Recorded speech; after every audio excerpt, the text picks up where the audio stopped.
Қазақстандын Алматы шаарында башаламандыктарга байланыштуу кармалып катуу сабалган кыргызстандык жаран Чолпонбек Сыдыков бүгүн тез жардам аркылуу Бишкекке жеткирилип, ооруканага жаткырылды.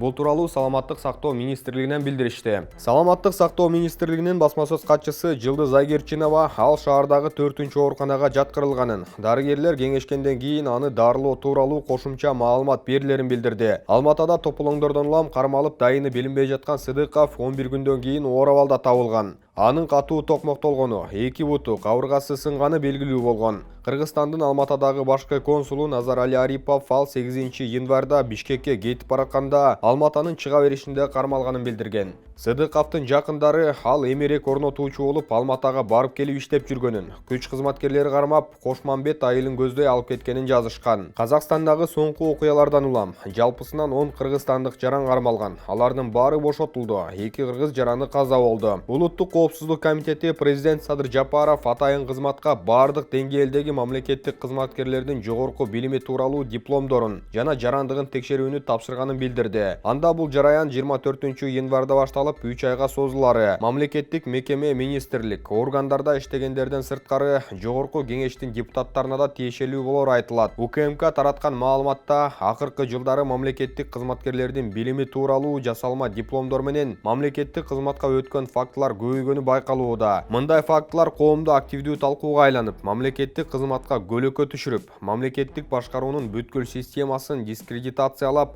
көп учурда айрым ведомстволордун да, жалпы мамлекеттик аппараттын да ишинин оң натыйжаларын терс жагынан көрсөтүп коюуда деп жазылган. Мунун алдында атайын кызмат парламенттеги Бүтүн Кыргызстан фракциясынын депутаты Орозайым Нарматованы дипломуна байланыштуу суракка чакырган. Анда эл өкүлүнүн окууга которулушундагы мыйзам бузуу тууралуу маалымат түшкөнү, аны окуу жайга мыйзамсыз кабыл алган деген шек менен Жалал Абад мамлекеттик университетинин жооптуу кызматкерлерине кылмыш иши козголгону айтылган. Ал эми Нарматова дооматтарды четке каккан. Кыргызстанда буга чейин дагы айрым жогорку бийлик өкүлдөрүнүн, депутаттардын дипломдору жасалма, кээ бирлери башка мамлекеттин жараны экени тууралуу маалыматтар чыккан. Күйүүчү майлоочу майга болгон баа жакынкы күндөрү 4 сомдон 6 сомго чейин көтөрүлүшү мүмкүн. Бул тууралуу бүгүн 20 январда өткөн маалымат жыйында Нефтетрейдерлер ассоциациясынын директору Канат Эшатов билдирди. Эшатов азыркы учурда Россиядагы мунайды кайра иштетүүчү заводдордо күйүүчү майга болгон баанын жогорулашы Кыргызстандагы кымбаттоонун негизги себептеринин бири деп атады. Күйүүчү майларга болгон баанын жогорулашы 2020 жылдан бери токтой элек. Мындай көрүнүш 2022 жылдын орто ченине чейин уланышы мүмкүн. Кыргызстан мунай продуктуларынын 95%-ын башка өлкөлөрдөн, тактап айтканда Россиядан импортко көз каранды. Учурда 20-га жакын нефтетрейдерлер өлкөгө күйүүчү майды